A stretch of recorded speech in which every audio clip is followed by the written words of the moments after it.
Bonjour à tous, bienvenue sur Planète Gaïa. Aujourd'hui, une petite vidéo bien courte pour vous présenter 3 outils de protection pour votre Switch. Il y aura 2 caisses de transport et un écran de protection. Donc voilà, on y passe tout de suite.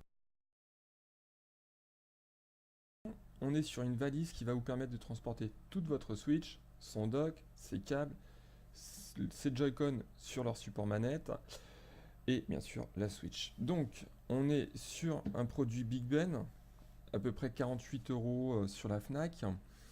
Donc premier constat, bon elle n'est pas fermée donc elle s'enfonce, mais c'est vraiment solide.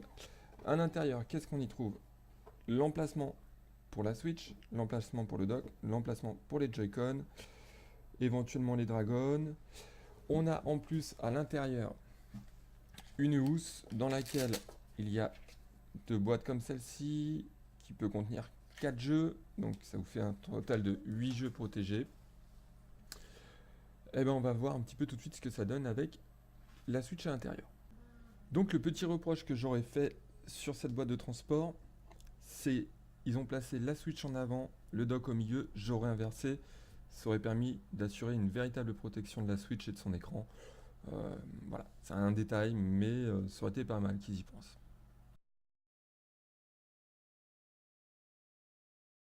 Donc la deuxième boîte de transport, celle-ci est vraiment destinée à la Switch avec ses 2 Joy-Con accrochés, comme on peut le voir à l'intérieur.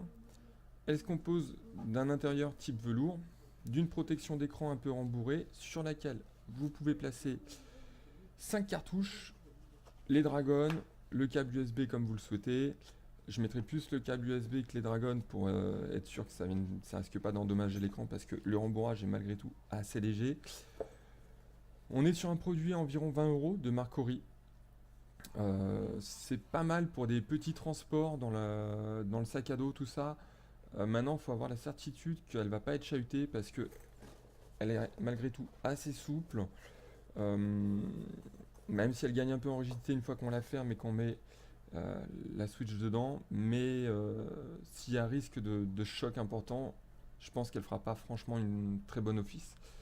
Pour 20 € c'est pas mal, ça aurait pu être mieux quand même.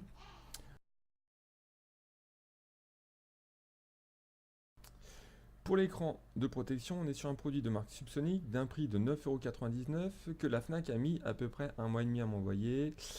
Ils sont champions. Donc, on a un produit en verre trempé.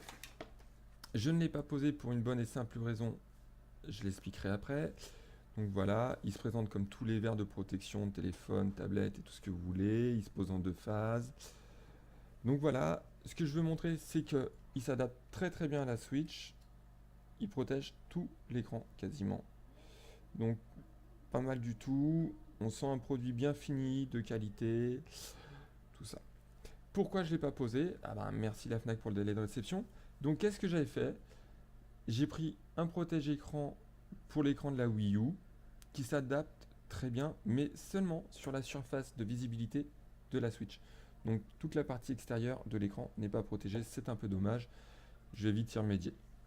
La prochaine vidéo concernant la Switch, elle sera sur Zelda. Je vous ferai un retour sur à peu près une centaine d'heures de jeu.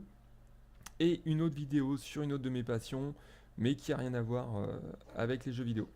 Je vous dis à très vite sur Planète Gaïa et à bientôt.